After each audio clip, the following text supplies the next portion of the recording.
Yeah. You gotta work. You gotta work, grind, shine, it's mine. Gotta show everybody it's my time. Getting here, you gotta work, grind, shine. Never mind who talking down, cause they lying. Don't talk, you gotta work.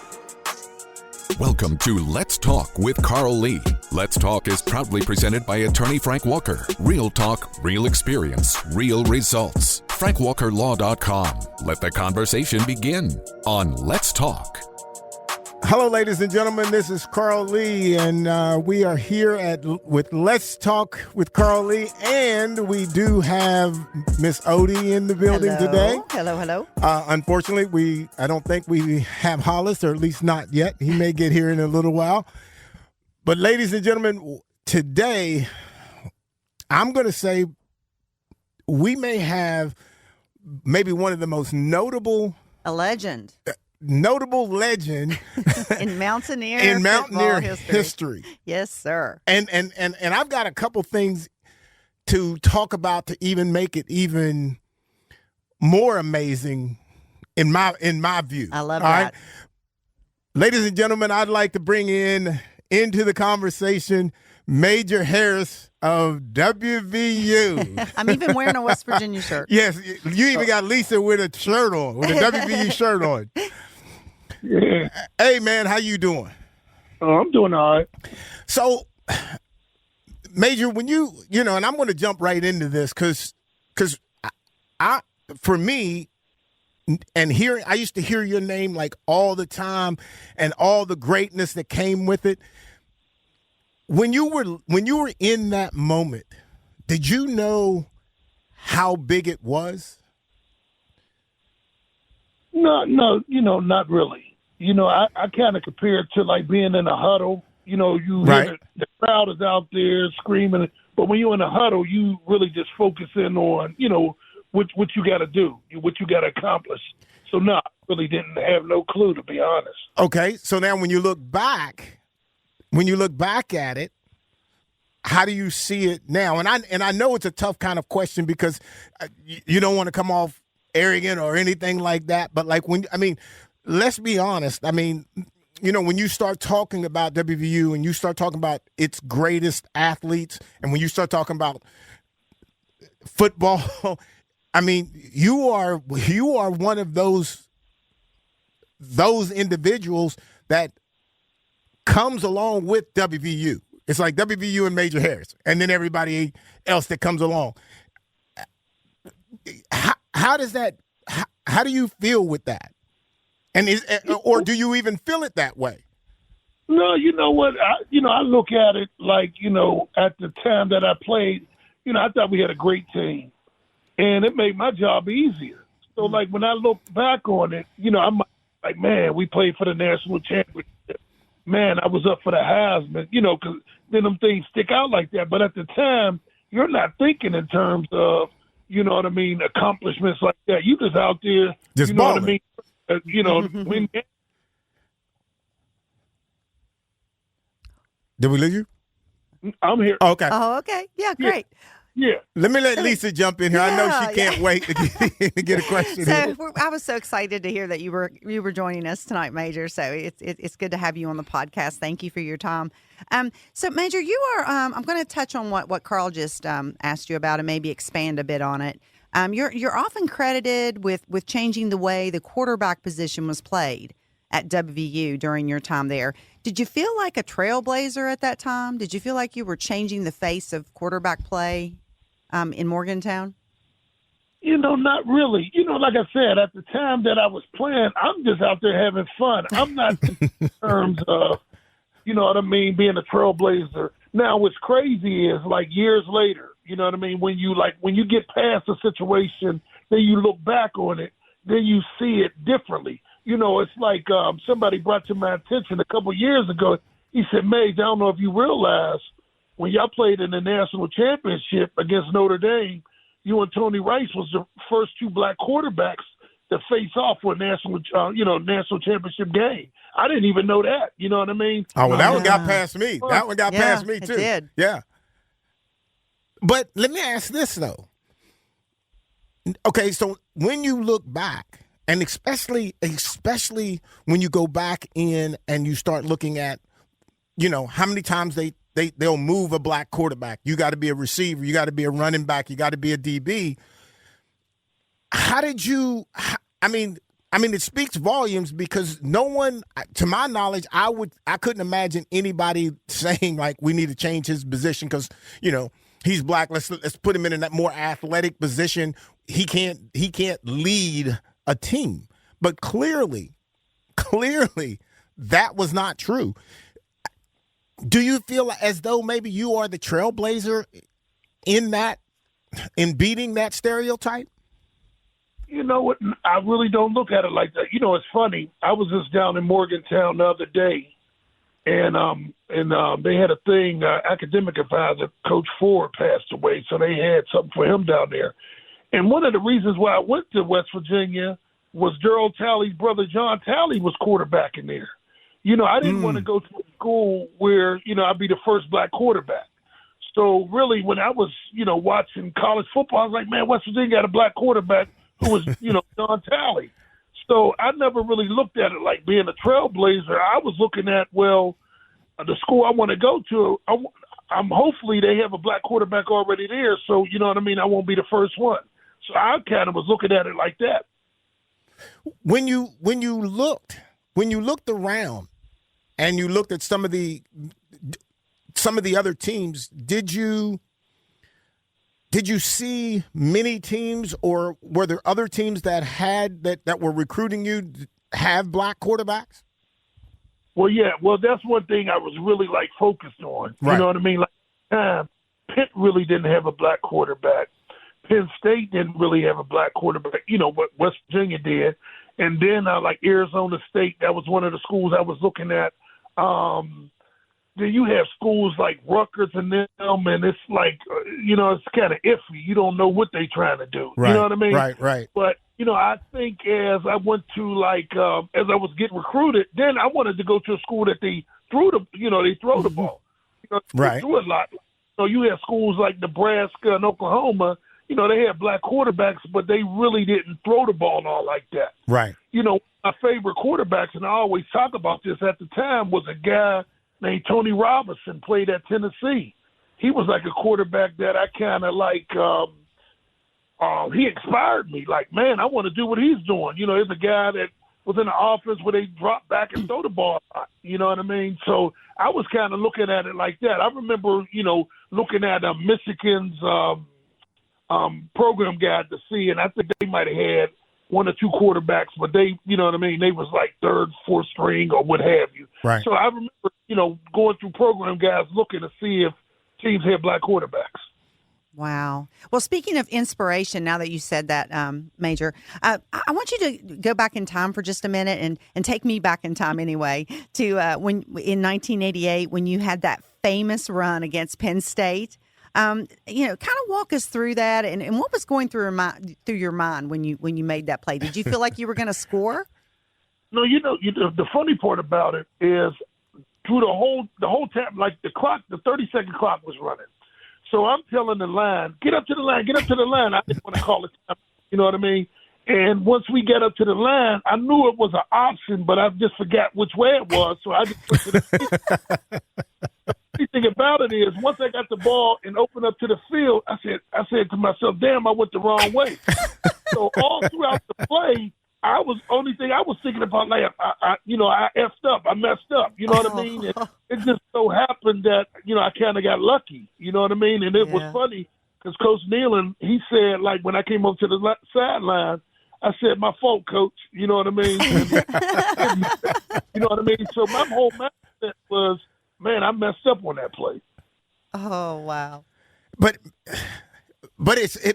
and you say you messed up, but it is one of the most notable plays that people will relate to. So how does that make you feel?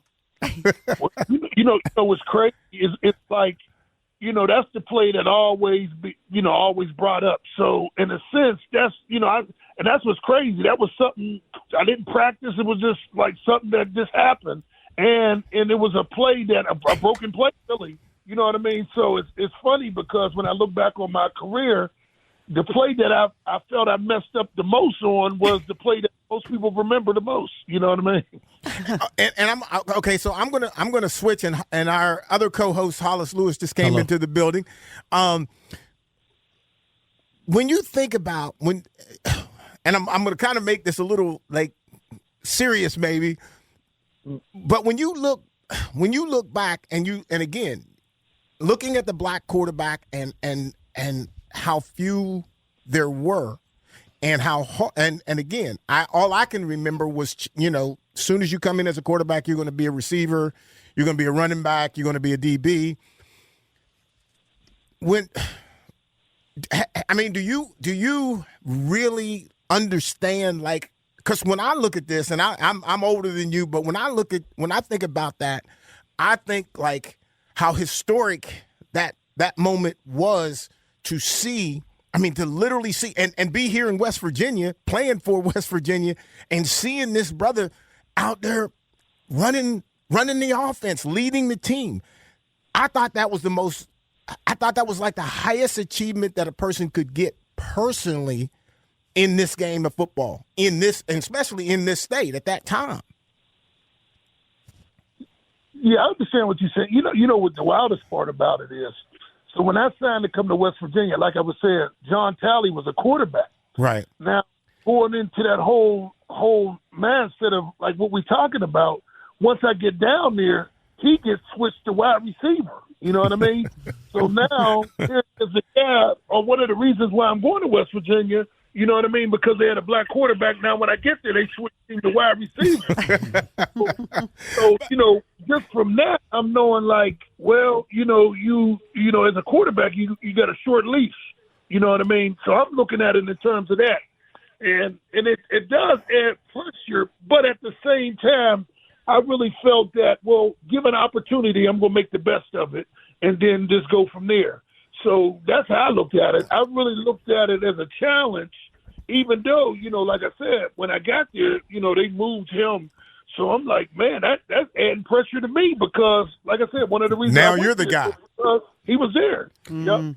How you doing, Major? This is Hollis Lewis. It's definitely an honor for me to be talking and interviewing you. I was a black quarterback here in the Valley, in addition to playing for Coach Leah State. And when I think about you, I always think about in terms of, your playing style as it would translate today. If you were playing today, you would be the absolute number one pick, no doubt about it. It wouldn't even be a question, and we know where you would be at.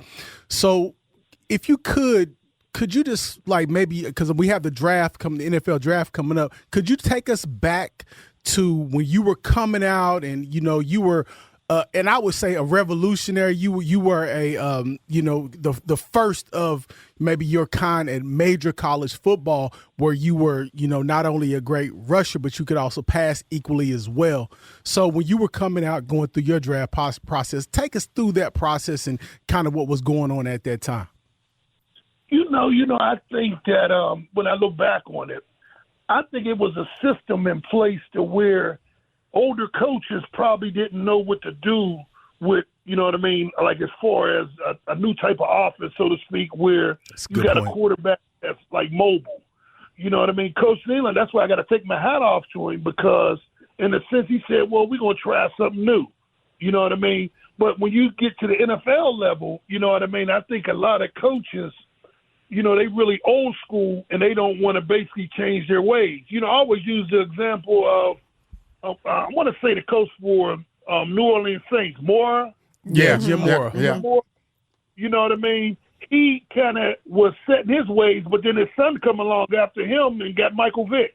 You know what I mean? Yeah, so kind of like that. And I think like the older coaches was kind of setting their ways, and then right after that, that's when I thought it was more acceptable for, I guess a mobile quarterback to play in the NFL. But during my time, I think it was a transition period. That's actually a good way to phrase it, and I think that's exactly what it was, because I think right after you had Randall Cunningham come out, but even going back, if you look at a guy like Warren Moon, who, to me, I would put him up there as one of the greatest quarterbacks ever, because people forget he spent 6 years in Canadian football. I think he won like 5 Grey Cups and different things of that nature.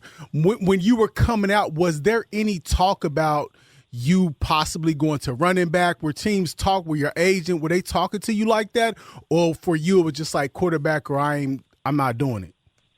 Well, you know the funny thing, when I was coming out of high school, they got a game up here called the Big 33, and they were saying, well, some of the guys got to play D-back. I put it, we would be out there practicing, and I act like I couldn't tackle, so they couldn't. That's a good technique. You know what I mean? I'm running, and the guys, I'm missing tackles and stuff. Like, well, we can't have him out. So I kind of took it like that. But as far as one guy one guy that really, I guess, helped the mobile quarterback is Don McPherson. That's here. Yes, because they ran the table the year before us.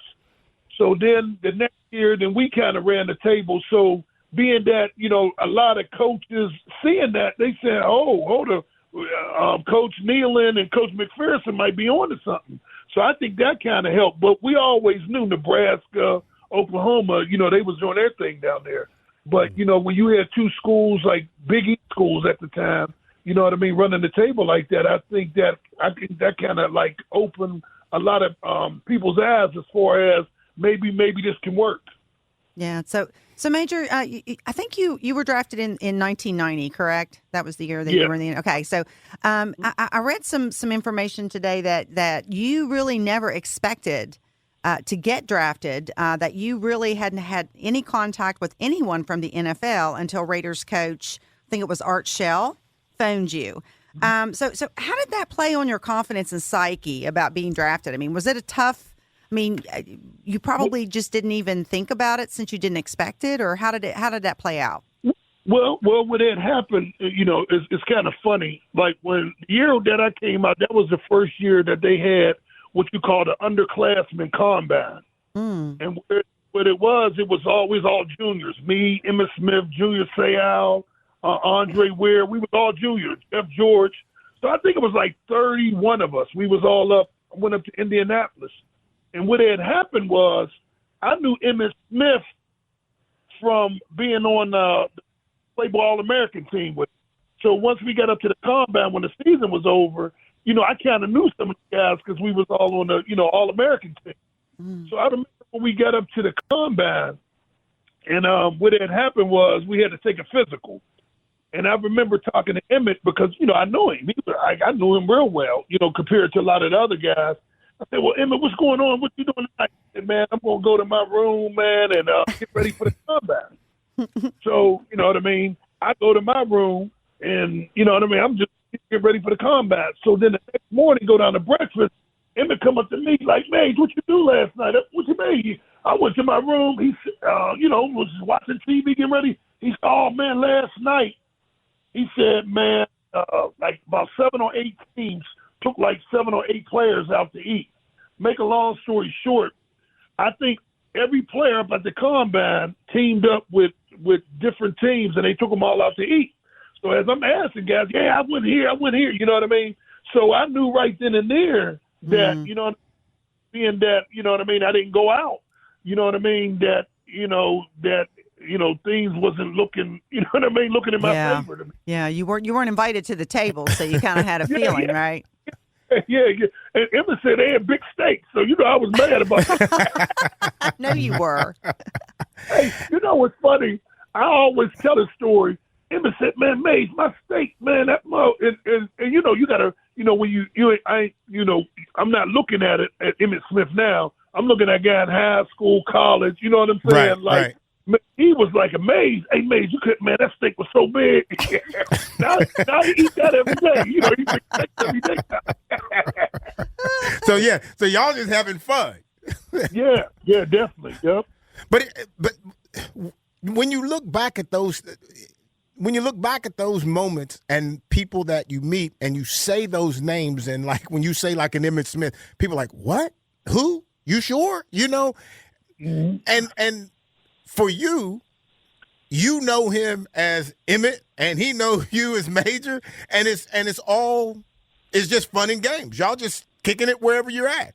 And I think athletes have that ability to draw in to each other without any problem whatsoever. Mm-hmm. Yeah. You know, no matter, you know, I'm a Marshall guy, you know, and hated WVU. Hated them because they didn't recruit me. And they did, and then Robert Alexander was my idol. And, you know, so all that went south on, you know, for him. So I had always hated WVU, but then all of a sudden, you know, these guys keep popping up, and I'm like, oh, Major Harris, oh, let me check him out. Let me see what he's like, you know. So there's always been like just a major player, some kind of way at WVU in football, for sure, all the time. Almost every year there's that player that's seemingly special.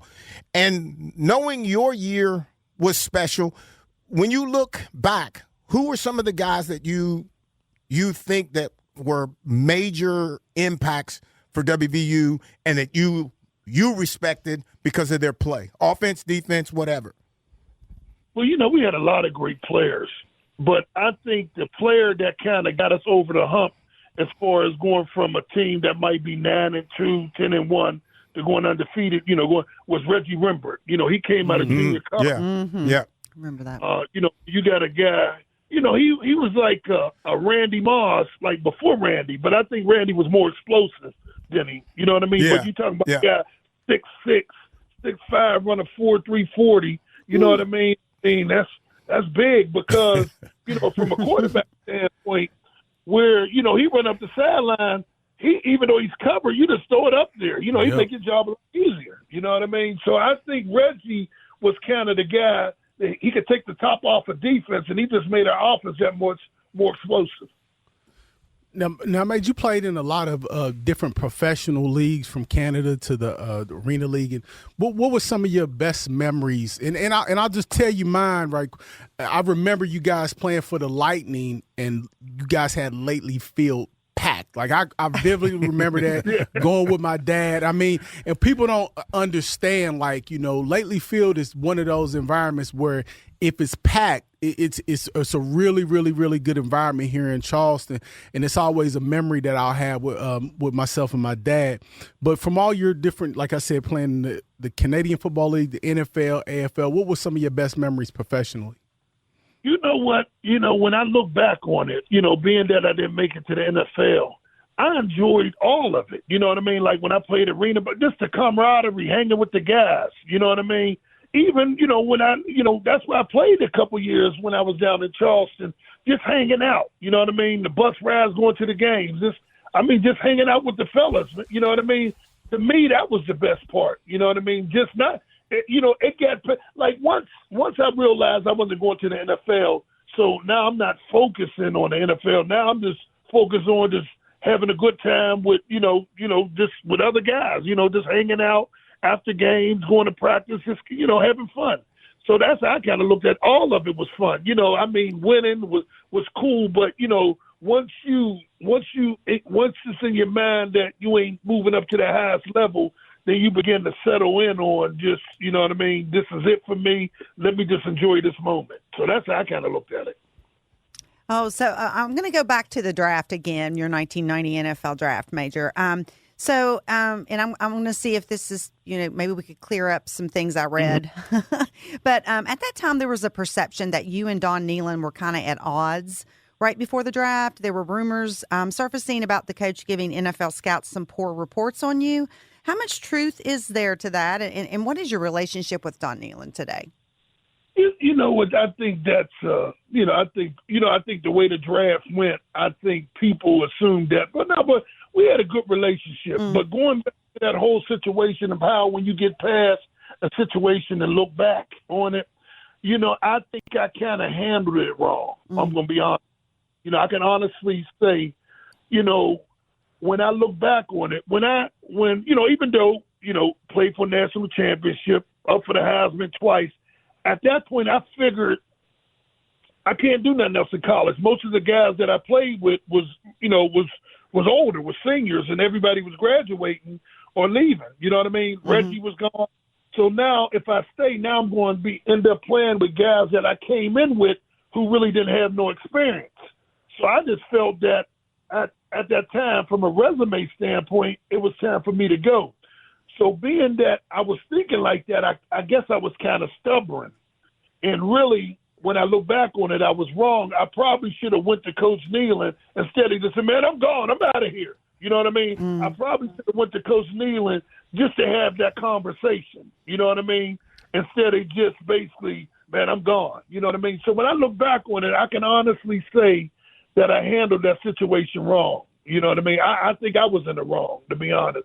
And on top of that, from not realizing the situation with black quarterbacks anyway, you know what I mean? Right. Yeah. So in a sense, I think I was a little bit stubborn to the point to where I didn't see through the little things that really, you know what I mean, that was affecting a lot of quarterbacks at the time, which I'm talking about black quarterbacks.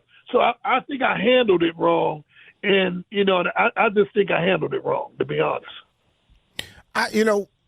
When I hear you say that you think you handled it wrong, I think there's a whole host of players who would love to have the opportunity to say that out loud, because I think we all probably at some point in time said or done something when right at the peak of our success or wanting to have success, and now have the opportunity to look back at it, and actually be able to own it, And so I'll give my hats off to you to be able to do that.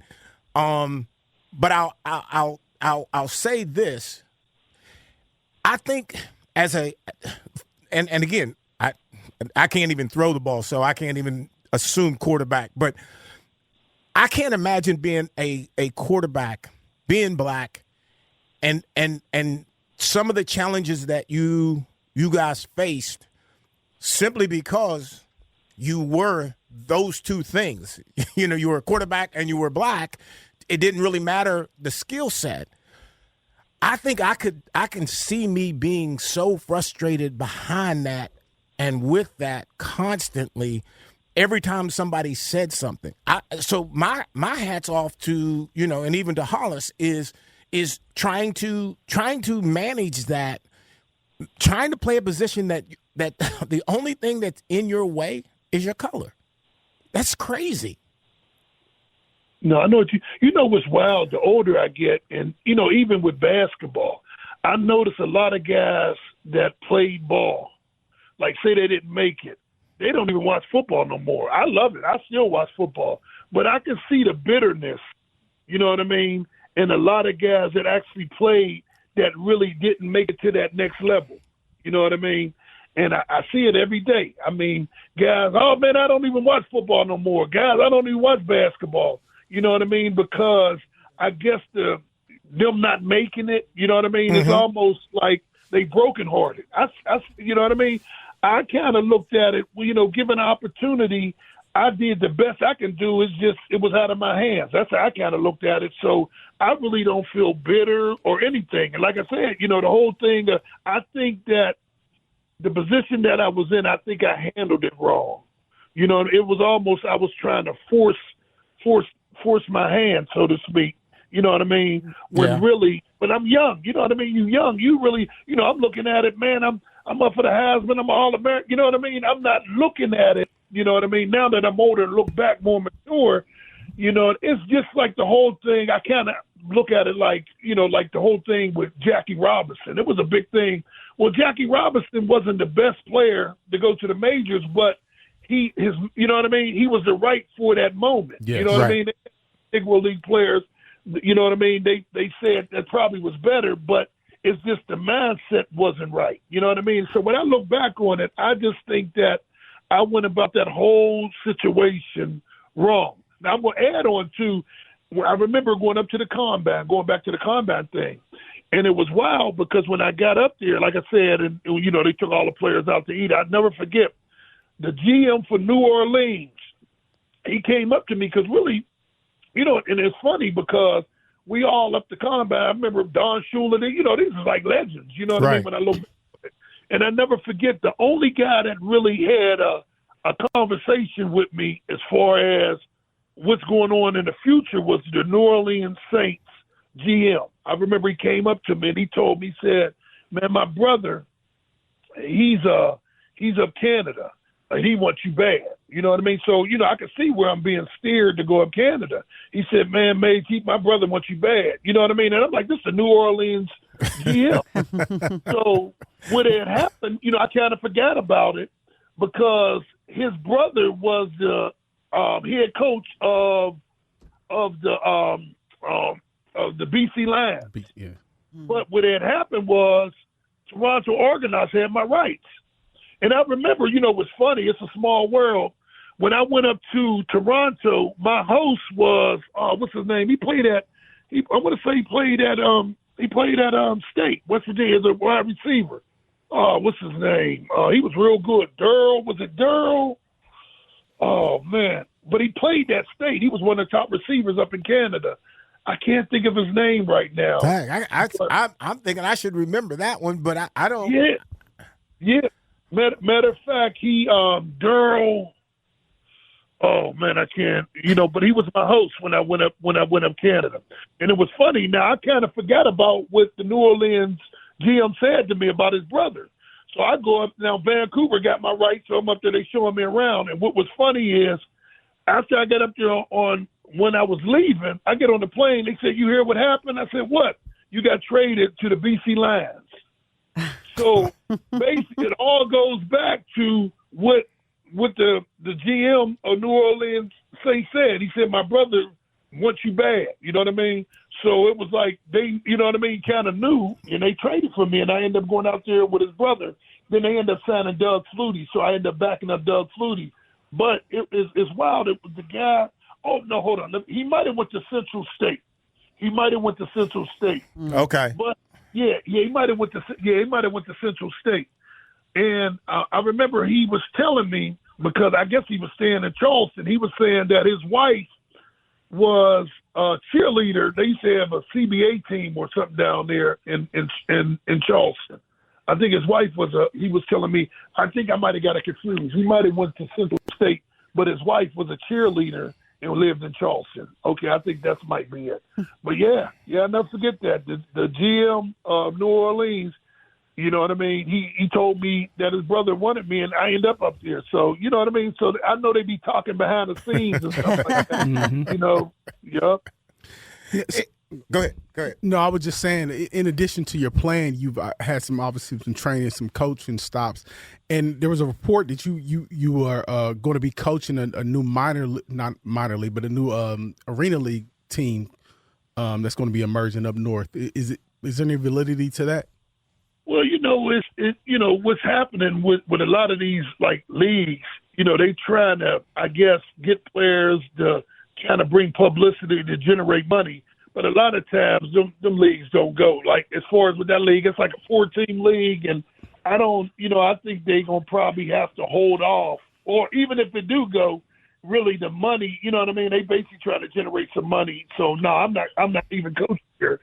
But I did get some calls about it. But no, I'm not the coach. Okay, gotcha. So, Major, what are you doing now? Like, what are you into? You're hanging out? What are you? Is there anything specific? Are you're around sports or around quarterbacks? Teaching them. What's happening with you now? It's funny. I think back when I'm still golfing. I know Sean I remember y'all used to sneak on the course from, home 8 or 9. You know what I mean? That's a long time, man. You know what I mean? So I'm still golfing. I really feel that I'm matured to now understand what I'm doing when I'm swinging now. Right. Before I was just swinging. But I do that, you know, and another thing, other than coaching, I think a good thing, I'd be like refereeing and stuff like that. Oh, so really? I've been doing a lot of refereeing, you know, basketball and football. So, yeah, that's my new little hobby. I do that, you know, refereeing. What level do you do? Well, I'm high school. You know, I do high school, AAU, you know what I mean? So, matter of fact, they just had the AAU tournament up here. So I was up here. You know, you see some of the top players, you know what I mean? Yeah. You know, as far as basketball, stuff like that. So, yeah, I do that. But I'm still at that golf, you know what I mean? Still, you know what I mean? Bro, it's I'm going to tell you now, that golf ball is is probably the worst ball that you're going to want to chase ever. Yeah. Because you can't get, it's too small. You're too big to not be able to hit that ball far enough. And we just can't accept the reality that ball's winning. Yeah. You know what's funny? What's funny is, you know, playing a sport where you use strength and then you out there, and the ball got hit the ball way farther than you. and look, even if you hit it far, it's going to be in the woods somewhere. Yeah. Well, that's according to you two playing golf, right? Yeah. So, man, we'll have to hook up and try to play some. Yeah. Let's make sure we got enough balls, though. Yeah. No, I remember, like I said, you know, it's only like yesterday, man. I remember down there, and y'all used to come on the court, you know what I mean? Yep. And that's like yesterday, yeah? I remember them days. Man, I hadn't had a chance to hit a ball like probably in about 3 years. Oh, man. And so I keep saying I want to get back at it, but I haven't gotten there yet because I already know what it's going to look like. And I've been to that place already before, and I hate to have to go back and start all over again. But and I know Lisa has another question, but I'm going to throw this one. Now, they say quarterbacks usually are extremely good golfers. The ones who play golf are usually really good golfers. So now, are you trying to trick me into saying you okay, and then we go play, and then you show me up? Is that what was happening here? Well, you know what? I definitely, you know, from my days down, you know, living in Chug on the Shawnee all the time, I definitely got a lot better. I ain't gonna lie. I definitely get. But you know, I think what happened a lot of times, like they say, kickers and punters are good. Yeah. Because in practice, we really don't get hit. So you know what I mean? Like, you know, running backs. You know, it's hard to be a great golfer. You're a running back in practice, getting pounded. Then you soar. You going out there hitting golf balls. So a quarterback, kickers, and punters. I think you know what I mean. I'll give you that. I'll give you that. We benefit. Yep. But you're a quarterback too, so so I ain't gonna let you trick me into that one. Lisa has another one. Oh no, I was just going to say, Major, we have ESPN on here in the studios while we are recording the podcast, and they've got the logo about the NFL draft being in Pittsburgh this year. So that's your hometown, correct? Yeah, right. Yeah, right here, right now. Yeah. Yeah. So, what are your feelings about that? What's the vibe in Pittsburgh for this big event? Well, you know, it's like a countdown, but today is the first time that you know, with some people coming to town. We're here for the draft. You know what I mean? Matter of fact, one of my buddies, he's been out like calling golf courses, trying to rent a golf cart to, you know, wrap people around. You know what I mean? So everybody up here is trying to find a way, you know what I mean, to capitalize on what's going on. So it's big, and it's wild because as you drive across the one bridge, you can see them setting up the stage. You know what I mean, where the players gonna come out at. I just got my pass to where, you know, I'm gonna try to go to a lot of the events. You know what I mean, that's going on. And, you know, I kind of look at it like, you know, it's a once-in-a-lifetime thing. So I'm going to try to get down there, you know, for the first pick to film that. You know what I mean? Because how many times you think you can be at the site where, you know, the number one draft pick get picked and he come out on stage and stuff like that. So, you know, it's like a once-in-a-lifetime thing here. So, you know, I'm going to definitely try to take advantage of it. See, I went to one well, I've been to a couple, but I went my first one. It was challenging for me because it's but this again is back in the day when they didn't break it up. So like you can go and catch the first round, and then tomorrow, the next day, you get a couple more rounds, and so on and so forth. But I was there. My first draft that I went to was like one that was, I don't remember the year, but it was like that. It was the full 12 rounds, 13 rounds, whatever it was. And man, I was not. Like I couldn't sit, like I couldn't, I couldn't, like I was just like, I got to go somewhere else, man. Like I can't sit here and wait on them to call all these names. I mean, I appreciate the guys going in, but man, I can't That sit here. sounds like a problem, Carl. Yeah, I'll give you that. I just couldn't do it, But I think when I personally look back at the draft and I think about the moment that you get, it's so short, and it's only that moment, and there's no next guarantee, and I think most of the time when you think that you're getting drafted, no matter what round it is, you got a shot. Mm-hmm. But it's I just don't know if that's always the case. I mean, there's going to be more let go than there's going to be that are going to be taken, for sure. And I think that's a tough situation too for a whole host of guys who have spent their entire life trying to get there.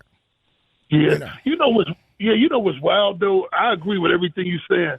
I think guys going into the draft is in better positions now with this whole NIL. You know what I mean? Yeah, that's so true. When he was coming out, you know what I mean? It's like, man, live or, you know what I mean? Like this is life changing. Now, some of these guys, they're gonna be sitting in there, but they got money in their pocket. Yeah.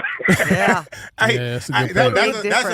That's a valid really point, good man. point. Because if I'm at Marshall and I'm making some NIL money, I'm probably in my time, I'm better off at Marshall.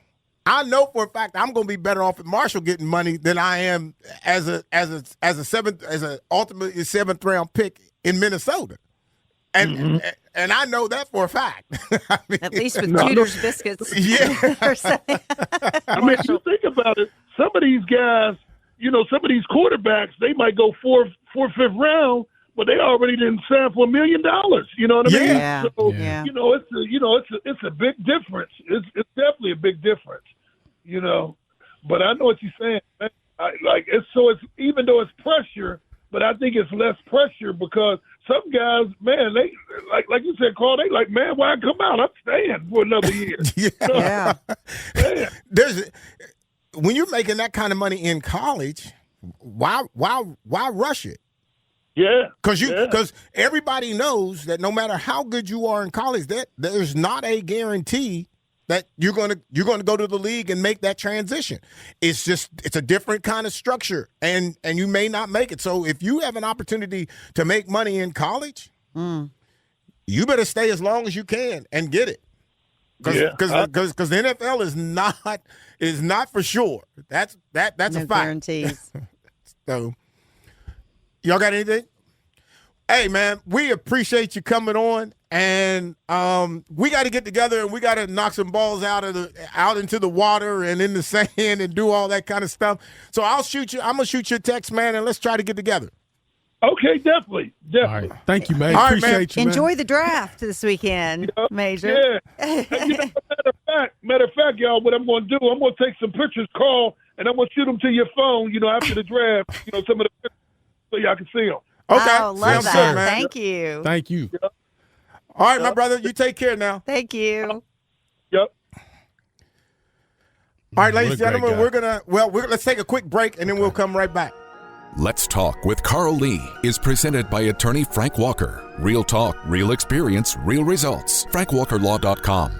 Comment on episodes or suggest topics at our Facebook page. Search for Let's Talk with Carl Lee. And remember to like the page to become part of the conversation. Let's face it, bad things happen to good people. Seriously injured in a car accident, trucking accident, or even wrongfully arrested. Life happens, and when it happens to you, you will need sound legal advice and aggressive representation. That's when you call attorney Frank Walker at 304-413-0179. That's 304-413-0179. 0179. Lock it in your phone, text it to a friend. 304-413-0179. Or visit online at attorneyfrankwalker.com.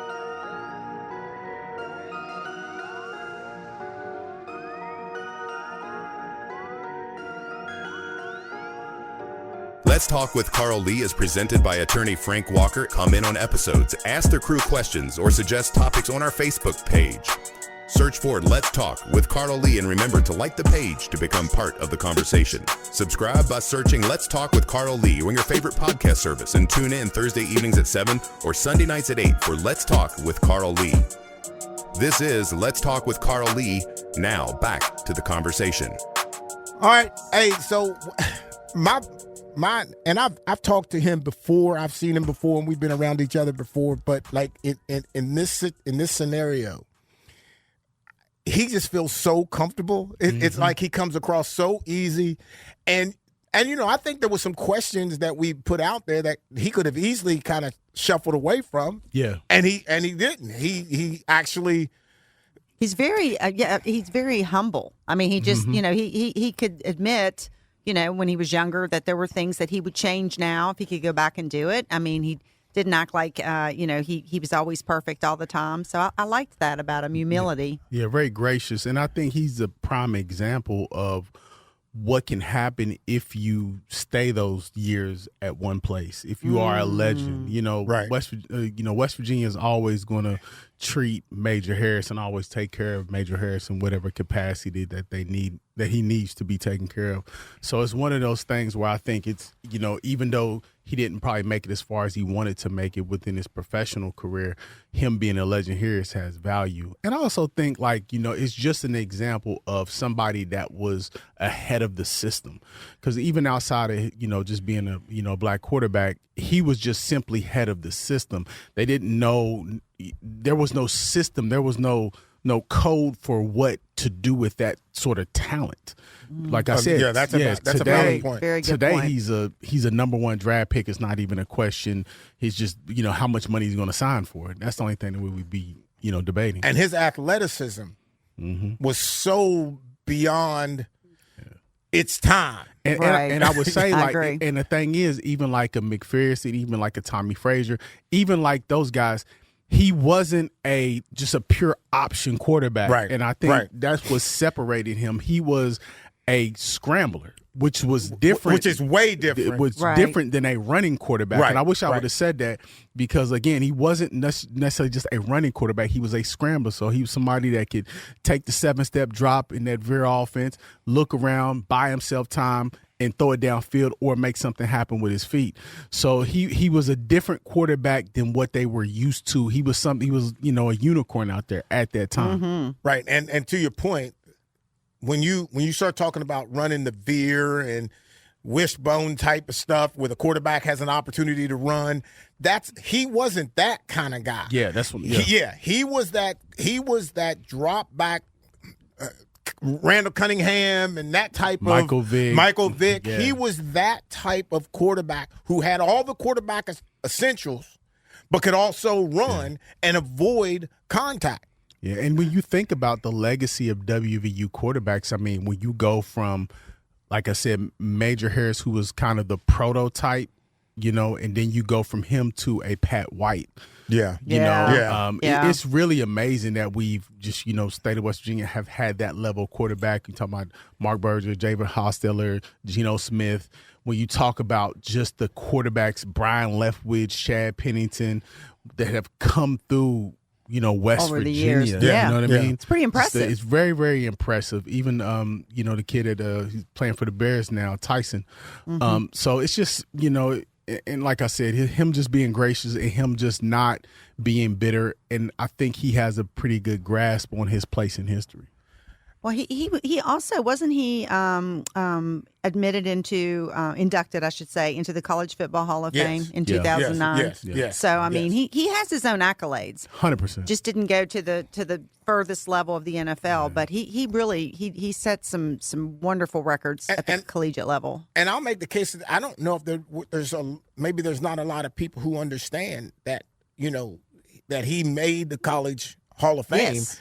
And the College Hall of Fame, there are major, I mean, that's where major players go. Right. You know, and he's there. And I think to even be considered, don't you have to be like a first-team All-American in some I think he capacity? was. He was. He was Yeah. the first team, Yeah. the second Yeah. team. He was. In '89, he was I don't know. first-team I don't know what All-American. I didn't make it, so I don't know what the requirements are.